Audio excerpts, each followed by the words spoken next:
کل مجھے ایک بڑا زبردست مشاہدہ ہوا حاصل کر رہا. ہم بس کوشش کیا کریں کہ جب بھی آئیں تو میں کو کہیں باہر چھوڑ آئیں. میں نہیں ہماری کیا ضرورت ہے. اور یاد رکھنا جب وہ بند کرنے پہ آتا ہے نا تو بڑا زوروں والا نا اس کو بند کرنا آتا ہے حضرت. اور قبلہ مفتی صاحب کی نظر ہے حضرت. کل مجھے ایک بڑا زبردست مشاہدہ ہوا کہ جب وہ بند کرتا ہے تو پھر وہ کس طرح بند کر دیتا ہے. وہ ہمارے ایک دوست ہیں تو وہ عمرے کی سعادت کر کے نا واپس حاصل کر کے واپس تشریف لائے. تو انہوں نے اپنے گھر میں ایک پرسنل سی محفل رکھی ہوئی تھی. پرسنل سی چند علماء تھے, چند قرائے عظام تھے, کچھ ان کے اپنے چاہنے والے تھے. 20-25 احباب پہ مشتمل محفل تھی. تو آپ کے علم میں ہے کہ اگر آپ کسی زائر کے گھر جائیں, زائر مدینہ ہو, تو آپ کی جو ضیافت کی جائے گی پھر وہ آب زمزم اور کھجوروں سے کی جائے گی. تو سب کے سامنے لائی گئی. تو ایک حضرت نے یہ کہا کہ کھجور سے انکار کر دیا کہ جی میں شوگر کا پیشنٹ ہوں. تو یاد رکھنا کبھی مدینے کی کھجور کو انکار نہیں کرنا ہے. مدینے کی کھجور میں تو شفا ہے, کیونکہ نبی علیہ السلام کی صحیح حدیث ہے, اسناد صحیح ہیں. نبی علیہ السلام نے فرمایا مدینے کی مٹی میں شفا ہے. تو بھائی جو مدینے کی کھجور ہے وہ بھی تو مدینے کی مٹی سے نکلی ہے نا حضرت, تو پھر اس میں بھی شفا ہوئی ہے.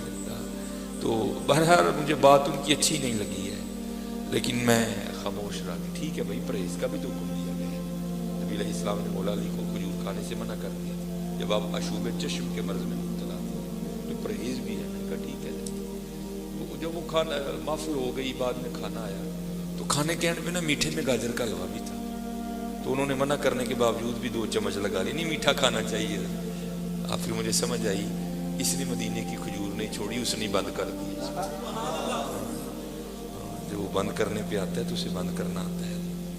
وہ اسی لیے جو بڑی سادی بات ہے نا, اب بزرگ کہتے ہیں وہ ڈنڈا لے کے نہیں مارنے آتا, کیا ہے اندر کا پرزا ڈنگا کر دیتا ہے. اس لیے یہ میں باہر پھینک آیا کروں گا. اور یہ تصور لے کے ہاں نماز میں آؤ, ہاں 11ویں شریف میں آؤ, ہاں میلاد میں آؤ, ہاں اندر آتے ہی شکریہ ادا کیا کرو بلا لے, شکریہ ادا کیا کرو بلا لے. ہاں یہ جو نہیں آ رہے یہ ایویں نہیں آ رہے, ان کو بلایا ہی نہیں حضرت, ان کو بلایا ہی نہیں. یہ ہم جو محفلوں میں آ کے خالی چلے جاتے ہیں تو پھر کیا ہمیں مروا دیتی ہے میں. شیطان کو کس نے مروایا؟ میں. اس نے یہ تو کہا تھا انا خیر من, میں بہتر, خلقتنی من نار و خلقتہ من طین. تو اللہ کو میں تو ہے بڑی ناپسند ہے. یہ ہوتا ہے نا کہ اتنا جو لاڈلا ہو, جس کو زمین سے بلایا ہو, جس کو ملائکہ کا امام کیا ہو, ایک موقع تو دیتے نا اس کو. بھائی باز آ کیا کر رہا ہے تو اس طرح نہ کرنا ہی حضرت. اسی وقت آڈر آ گیا واستکبر وکان من الکافرین. یہ ہمارے معاشرے کا سب سے بڑا المیہ میں. اور جو ہماری آگے ینگ جنریشن ہے نا, ان کی بھی مجھے سمجھ نہیں آ رہی. یہ بھی بس کیا کرتے ہیں, اسٹیٹس ہی لگا دیتے ہیں, بات کی گہرائی میں نہیں جاتے. یہ آپ سونگ سکتے ہیں. یہ آتے ہوئے میں بھی تھوڑا سا عطر لگا کے خوشبو تھوڑی سی آ رہی, اور میں نے کوئی شیشی نہیں اٹھے لی, 2-4 بوندیں لگائی ہیں تو خوشبو آ رہی. اب ذرا بابے بلے شاہ کی بات کی گہرائی میں جانا ہے. آپ کیا کہتے ہیں پھولاں دا تو عطر بنا. عطر پھولوں کا ہی بنتا ہے حضرت, موتی کا بنتا ہے, چمیلی کا بنتا ہے, پھر اس میں کچھ اور بھی ڈالا جاتا ہے. پھولاں دا تو عطر بنا, عطر دا پھر تو کٹ دریا. تو یہ نہیں کہہ رہے کہ دریا میں بس انگلیاں ڈبو کے لگا لے خود کو, نہیں. کیا کہہ رہے ہیں, پھولاں دا تو عطر بنا, عطر دا پھر تو کٹ دریا, دریا وچ پھر تو ڈبکیاں لا. بات کی گہرائی تک جاؤ. دریا وچ پھر تو ڈبکیاں لا, پھر بھی تیری بو نہیں جانی, پہلوں اپنی میں مکا. ایک حضرت ظاہری بو ہے جو ہم سب کو آ جاتی ہے. بندہ نہایا نہ ہو, بندے کو پسینہ آیا ہو, وہ ہم سب کو آتی ہے.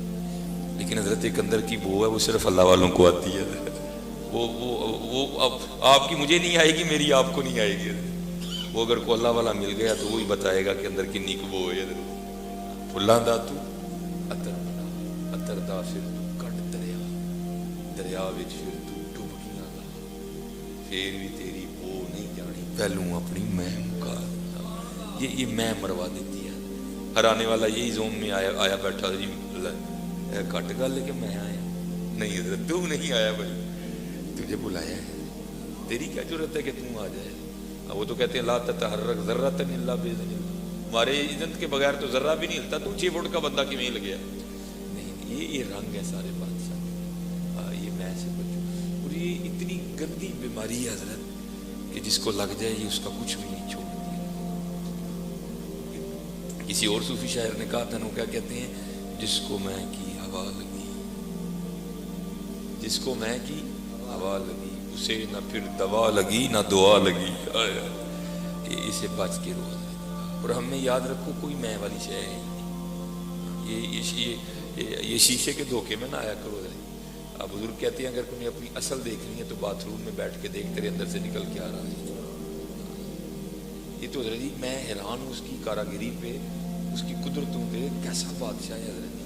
وہ پخانہ تو حضرت بڑی دور بھی پڑا ہو تو اس کی سمیل آتی ہے. ہماری آنتوں میں بھرا پڑا ہے لیکن کسی کو سمیل نہیں آتی ہے. کیا اس نے کر دیا؟ یہ کیسی اس کی کاراگری ہے کہ ہمارے اندر.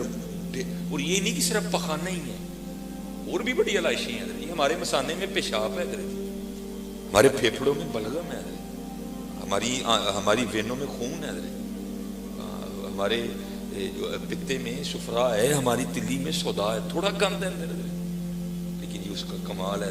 یہ اوپر ماس کا پردہ ڈال دیا، بو نہیں آتی کسی کو. اگر اندر کی بو آنی شروع ہو جائے ہم اپنی بو سے مر جائیں. ہم یہ اکڑنے والی کون سی سے ہے؟ شکر کر بھائی، رحمت کی تھی. شکر کر بھی، شکر کر، تیرے میں ہے کیا؟ اس لیے حضرت جی سے بچ کے رو، اس سے بچ کے اور یہی خیال رکھ کے آیا کرو. مجھے اس میں بلایا، لئن شکرتم لازیدنکم، تو شکر کر، اسی تینوں اور دے آنگے. جیسی مسجد میں آؤ شکر ادا کر، بلا لی شکر، یا اللہ تیرا بلا لی. وہ یاد رکھنا حضرت، جیسے میں نے کہا نا، سوچیں بدل گئی، فکریں بدل گئی.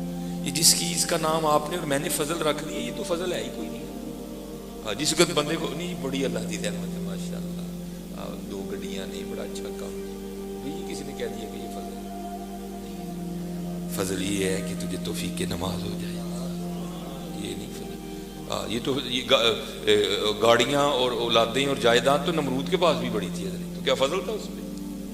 یہ تو فرعون کے پاس بھی بڑی تھی، تو کیا فضل تھا اس میں اللہ کا؟